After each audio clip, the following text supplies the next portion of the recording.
नमस्कार सभी साथियों। आज हम लोग आपको वन लाइनर जो क्वेश्चन कंप्यूटर के जो क्वेश्चन आंसर हैं उनकी बात करते हैं, जो RSCIT के हिसाब से वह जो CET के एग्ज़ाम या फिर जो भी आजकल कंपटीशन एग्जाम्स हैं उनमें काफ़ी ज़्यादा इम्पोर्टेंट क्वेश्चन से पूछे जाते हैं। तो ये काफ़ी ज़्यादा इम्पोर्टेंट क्वेश्चन हैं जिनको हम लोग आप यहाँ पे पढ़ेंगे। नंबर 1 पे कंप्यूटर की किसी विशिष्ट भाषा में लिखे गए निर्देशों के समूह को प्रोग्राम कहते हैं। कंप्यूटर इन्हीं प्रोग्रामों के द्वारा नियंत्रित होते हैं या नियंत्रित किए जाते हैं। एनालॉग कंप्यूटर्स, ये कंप्यूटर अंकों पर कार्य करते हैं। देखिए, ये कंप्यूटर अंकों पर कार्य करते हुए भौतिक रूप से उपलब्ध डाटा पर सीधे कार्य करते हैं। भौतिक डाटा ताप, दाब, लंबाई, विद्युत अथवा अन्य द्रव्यों के प्रवाह आदि भौतिक राशियों के रूप में होते हैं। इन कंप्यूटर का उपयोग वहाँ किया जाता है जहाँ भौतिक राशियों को निरंतर मापन की आवश्यकता होती है। यानी ताप, दाब, फ्रीक्वेंसी में जो कार्य करते हैं वो क्या कहलाते हैं? एनालॉग कंप्यूटर से कहलाते हैं। ठीक है। डिजिटल कंप्यूटर, नॉर्मली अपने जो कंप्यूटर होते हैं वो डिजिटल कैटेगरी में ही काउंट किए गए हैं। देखिए, ये कंप्यूटर अंकों पर कार्य करते हैं। ये उन्हीं डाटा पर कार्य करते हैं जो बाइनरी डिजिट के रूप में होते हैं, यानी कि 0 और 1 के रूप में होते हैं।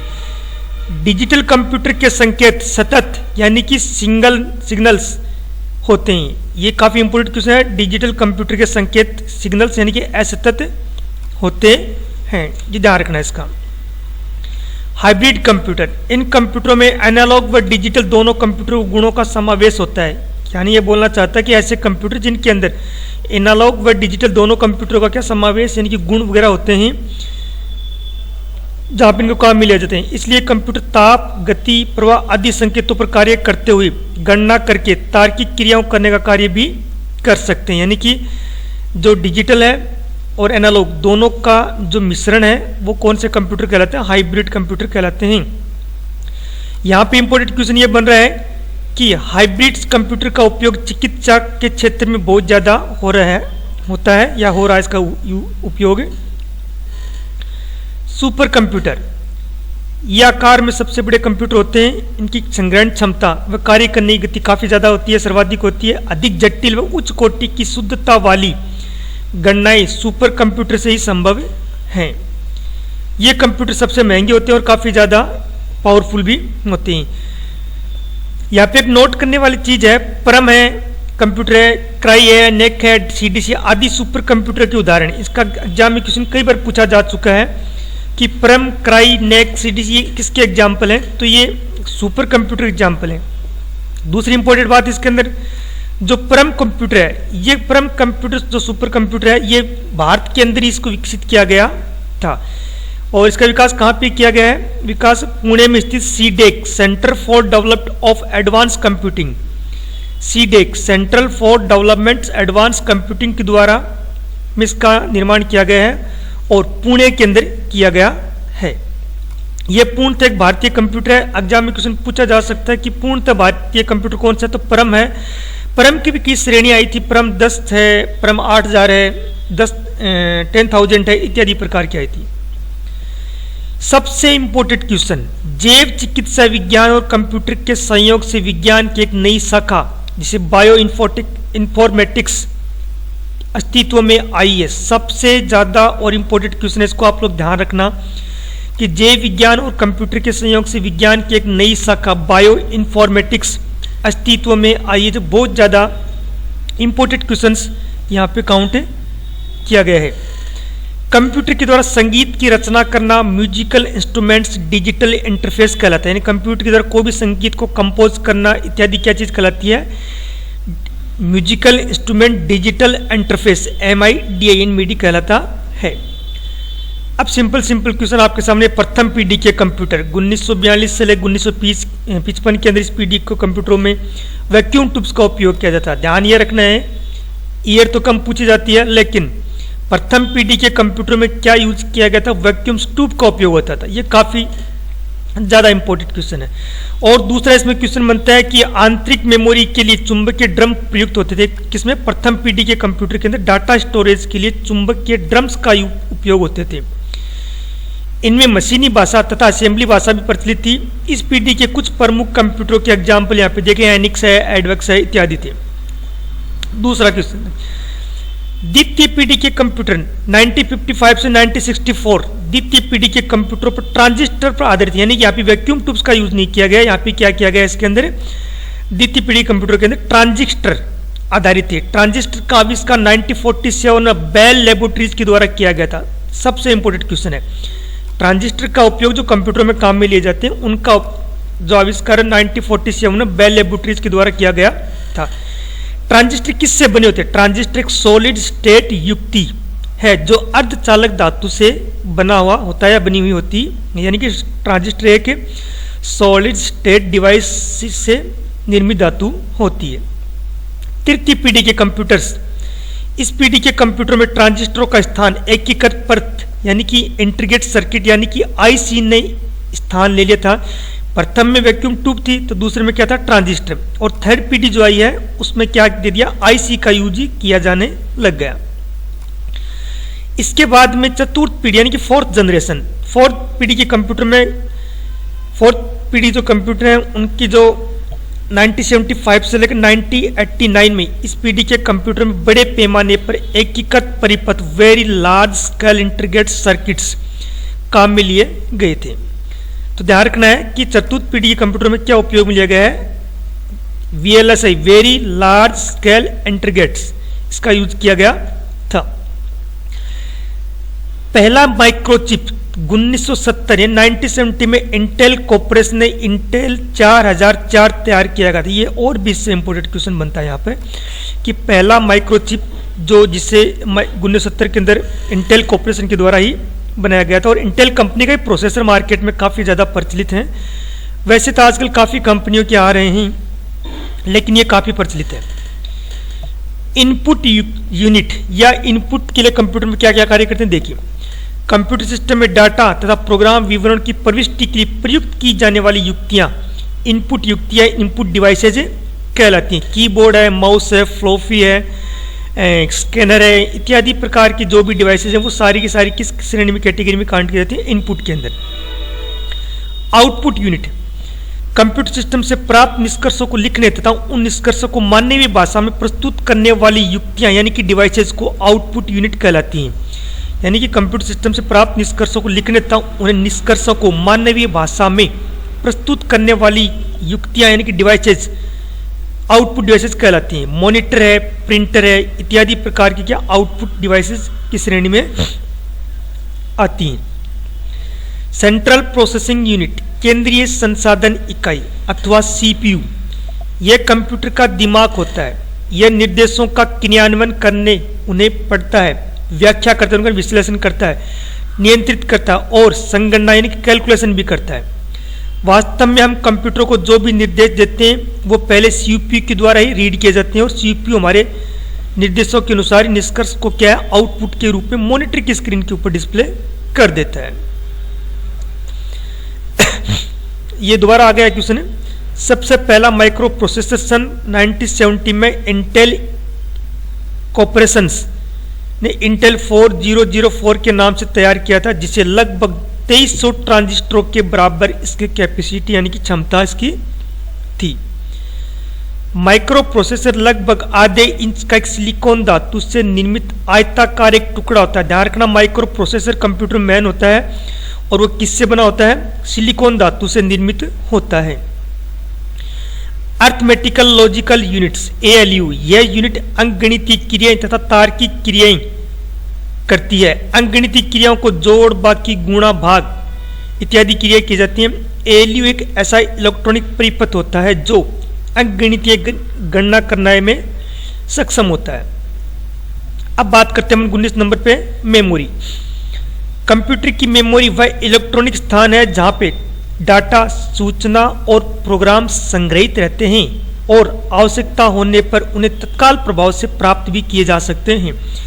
मेमोरी क्या है, कंप्यूटर के अंदर इलेक्ट्रॉनिक रूप में जो डाटा स्टोर किए जाते हैं उसके लिए बोल रहे हैं और उन्हें तत्काल प्रभाव से पुनः प्राप्त किया जा सकता है। मेमोरी की 2-3 कैटेगरी डिवाइड की यहाँ पे, मुख्य मेमोरी और सेकेंडरी मेमोरी बोल सकते हैं आप लोग। प्राथमिक देखिए, मुख्य मेमोरी यानी कि मेन मेमोरी, इसे प्राथमिक मेमोरी अथवा आंतरिक मेमोरी यानी कि इंटरनल मेमोरी भी कहा जाता है। यह CPU का एक भाग होती है। मुख्य मेमोरी तीव्र गति वाली होती है। ध्यान रखना, मुख्य मेमोरी क्या होता है, तीव्र गति वाली मेमोरी होती है। मेमोरी एक अर्धचालक चिप सेमीकंडक्टर चिप होती है।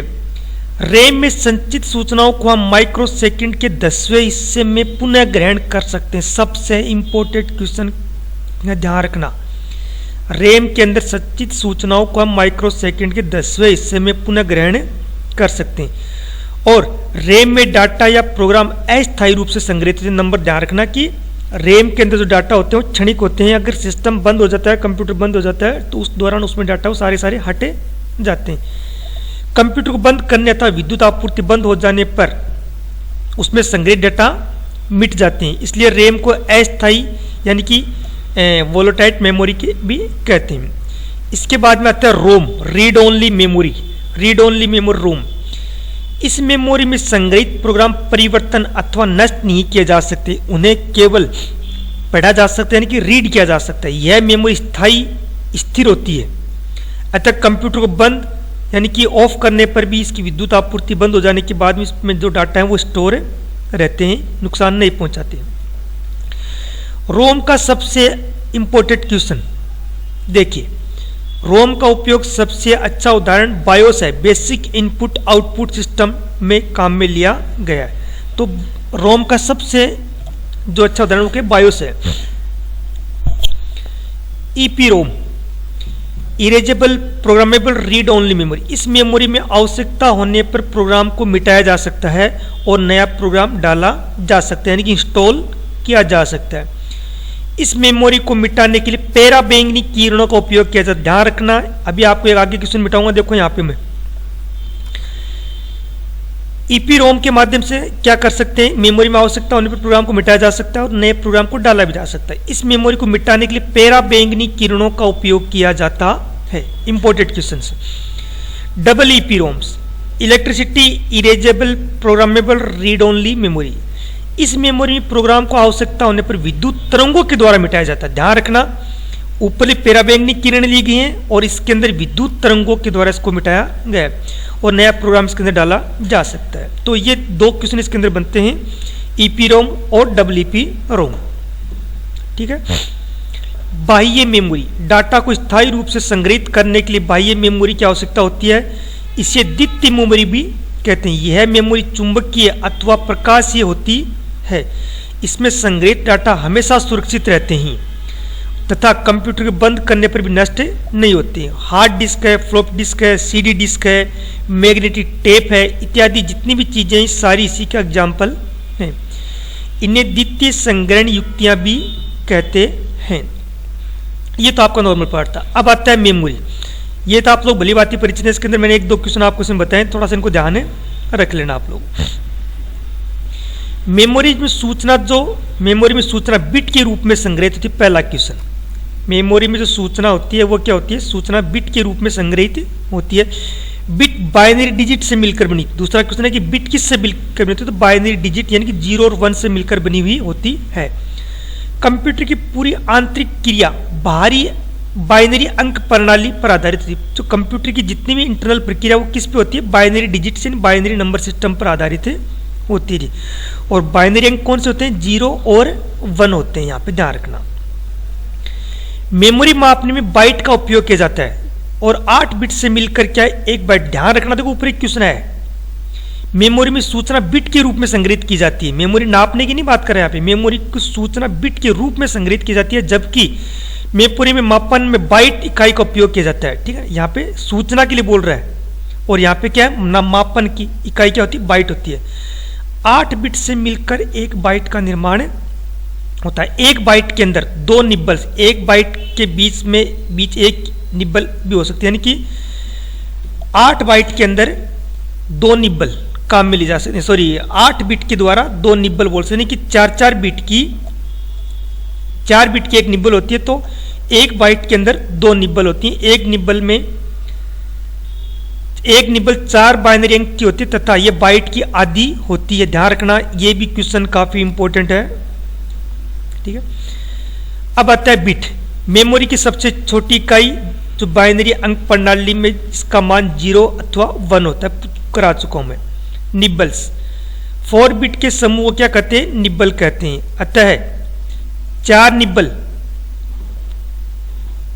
यानी कि यहाँ पे क्या है, एक निब्बल के अंदर कितनी बिट होती हैं, 4 बिट होती हैं, ये ध्यान रख लेना। यानी कि आप लोग ऐसे बोल सकते हैं 1 बाइट के अंदर 2 निब्बल, या 8 बिट के द्वारा 2 निब्बल बना सकते हैं। तो ध्यान रखना इसके अंदर बाइट, 8 बिट के समूह को क्या कहते हैं, बाइट कहते हैं। सामान्यतः एक कैरेक्टर अंक के अक्षर को 1 बाइट में व्यक्त किया जा सकता है। ये भी थोड़ा सा क्वेश्चन इंपॉर्टेंट है, ध्यान रख लेना इसका। अतः 1 बाइट बराबर क्या होती हैं, 8 बिटें होती हैं। इसके बाद में आप लोग सभी भली भांति परिचित हैं किलो बाइट यानी कि केबी, 1024 बाइट से मिलकर क्या बनती है, 1 किलो बाइट कहा जाता है। अतः 1 किलो बाइट बराबर 1024 बाइट हो गई। इसी प्रकार से मेगाबाइट, 1 मेगाबाइट बराबर 1024 किलो बाइट। इसी प्रकार से गीगाबाइट, 1 गीगाबाइट बराबर 1024 मेगाबाइट होती है। और सबसे अंत में दी गई, वैसे तो और भी होती है लेकिन यहाँ पे आपकी बुक में इतना ही दिया गया है, टेराबाइट। 1024 गीगाबाइट को 1 टेराबाइट के द्वारा 1 टेराबाइट बनती है। यानी कि कहने का तात्पर्य कि अगर 1 टेराबाइट अगर आपको लेके आनी है तो उसके अंदर 1024 गीगाबाइट्स आपको लेनी होती है। और इसी प्रकार से 1024 टेराबाइट मिलकर आगे पेंटा वगैरह और भी बनती चली जाती है। यहाँ पे तो ध्यान रखना आपको इसके। ऑक्टल संचार प्रणाली, ऑक्टल संख्या सिस्टम का आधार क्या होता है, 8 होता है। ये क्वेश्चन बहुत बार पूछा जा चुका। ऑक्टल संख्याओं के सिस्टम का आधार क्या होता है, 8 होता है। इसलिए इस संख्या सिस्टम में सिर्फ 0 से लेकर, इसमें सिर्फ 8 अंक होते हैं, यानी कि 0 से लेकर 7 तक के अंक इसके अंदर शामिल किए जाते हैं। ठीक है, ध्यान रखना। हेक्साडेसिमल संख्या प्रणाली, इस सिस्टम में संख्याओं का आधार 16 होता है। आधार 16 होने के परिणाम स्वरूप इसमें 16 अंक या प्रतीक होते हैं। प्रथम 10 तो 0 से लेकर 9 तक होते हैं। इसके अलावा से जो 6 अंक हैं वो ABCDEF तक, यहाँ तक आपको इसके अंदर मिल जाएंगे। तो ये भी ध्यान रखना आपको, F तक इसमें व्यक्त किया गया है। हार्डवेयर की परिभाषा आप लोग सभी जानते हैं। कंप्यूटर के सिस्टम के वे सभी भौतिक या मूर्त भाग जिन्हें हम लोग देख सकते हैं तथा छू भी सकते हैं हार्डवेयर कहलाते हैं। जैसे CPU होता है नॉर्मली, कीबोर्ड है, माउस है, प्रिंटर, स्पीकर है इत्यादि, जो भी कोई भी डिवाइस जो आप जिसे छू सकते हैं वो क्या है, हार्डवेयर की श्रेणी में काउंट की गए। निर्देशों के समूह को क्या कहते हैं, प्रोग्राम कहते हैं। सेट ऑफ इंस्ट्रक्शंस, निर्देशों के समूह को हम क्या कहते हैं, प्रोग्राम कहते हैं। सिस्टम सॉफ्टवेयर, कंप्यूटर को संचालित करने वाले सॉफ्टवेयर जो कंप्यूटर पर किसी प्रोग्राम के क्रियान्वयन के लिए आवश्यक होते हैं, सिस्टम सॉफ्टवेयर कहलाते हैं। सबसे important question, system software computer को चलाने में सहायक होते हैं। इसके बिना कंप्यूटर आपका बिल्कुल भी नहीं चलेगा, ध्यान रखना इसके अंदर। एप्लीकेशन सॉफ्टवेयर, एप्लीकेशन सॉफ्टवेयर प्रोग्रामों का वह समूह है जो किसी विशेष तथा निश्चित कार्य करने के लिए उद्देश्य से बनाया गया है। कार्य के आधार पर इनका निर्माण किसी भी भाषा में किया जा सकता है। जैसे कि कोई डॉक्टर्स वगैरह है, इंजीनियर्स वगैरह है, डिजाइनर्स है, कोई एडवोकेट्स वगैरह है। कहने का तात्पर्य क्या है कि मोबाइल्स आप लोग जो यूज में करते हैं उनके अंदर जो पर्सनल जो ऐप होते हैं वो एप्लीकेशन सॉफ्टवेयर का ही भाग होता है, जिसे अपन एप्लीकेशन बोलते हैं या फिर ऐप बोलते हैं। निम्न स्तरीय या मशीनी भाषा, मशीनी भाषा कंप्यूटर की वह भाषा होती है जिसमें कंप्यूटर समझता है। कंप्यूटर केवल सिर्फ मशीनी भाषा को समझता है, यानी कि 0 और 1 को समझता है। इस भाषा के द्वारा मशीन में सीधे संपर्क होता है, इसलिए इसे मशीनी भाषा भी कहा जाता है। यानी कंप्यूटर की जो सीधे CPU सीधे जो टच में होती है वो कौन सी भाषा टच में होती है, हमेशा मशीनी भाषा टच में होती है। उच्च स्तरीय भाषा, अंग्रेजी भाषा के जैसे शब्दों का उपयोग होता है जिससे प्रोग्राम को समझना और लिखना आसान हो जाता है। उच्च स्तरीय भाषाएं नॉर्मली जो वो होती है हाई लेवल लैंग्वेज होती हैं, जो अंग्रेजी के शब्दों में जिनका उपयोग होता है और जिन्हें आसानी से लिखा हुआ समझा जा सकता है। उच्च स्तरीय भाषाओं की मुख्य एग्जाम्पल C है, ++ है, जावा है और भी कई प्रकार की भाषाएं होती हैं। सामान्यतः प्रोग्रामिंग भाषाओं के नाम से इसको जाना जाता है। भाषा संसाधन, लैंग्वेज ट्रांसलेटर, ऐसे प्रोग्राम जो एक भाषा के निर्देश को स्वीकार कर अन्य भाषा में उसके समतुल्य निर्देश तैयार करते हैं। लैंग्वेज ट्रांसलेटर बोलते हैं जिसको, ऐसे प्रोग्राम जो एक भाषा में लिखे निर्देश को स्वीकार कर अन्य भाषा के समतुल्य उसके निर्देश तैयार करते हैं। जैसे कंपाइलर है, इंटरप्रीटर्स है, असेंबलर है, ये सारे के सारे क्या है, भाषा संसाधक हैं। इनका एग्जाम में क्वेश्चन ध्यान रखना। कंपाइलर यह एक ऐसा सिस्टम सॉफ्टवेयर है जिसका उपयोग उच्च स्तरीय प्रोग्रामिंग भाषाओं की मशीनी भाषाओं को मशीनी भाषा में परिवर्तित करने के लिए काम में लिया जाता है। ठीक है। इंटरप्रेटर ये भी भाषा प्रोसेसर हैं जो उच्च स्तरीय प्रोग्रामिंग भाषाओं को पंक्ति दर पंक्ति मशीनी भाषा में परिवर्तित करते हैं, जिन्हें हम इंटरप्रेटर कहते हैं। और आज का आपका लास्ट क्वेश्चन है असेंबलर। ये असेंबली भाषा में लिखे गए प्रोग्राम को मशीनी भाषा में परिवर्तित करता, काफी इंपॉर्टेंट क्वेश्चन है। असेंबलर यह असेंबली भाषा में लिखे गए प्रोग्राम को मशीनी भाषा में परिवर्तित करता है। यह सिस्टम सॉफ्टवेयर है, ध्यान रखना ये क्या है, एक सिस्टम सॉफ्टवेयर है। असेंबलर एक बार में एक पंक्ति को मशीनी भाषा में परिवर्तित करता है। तो सभी छात्र आज के आपके इक्यावन क्वेश्चन थे, जो ये एक छोटी सी क्लास थी। धीरे धीरे हम लोग आगे क्लास में करते रहेंगे। अगर आप लोगों को हमारे वीडियो पसंद आता है तो इसको लाइक कर देना,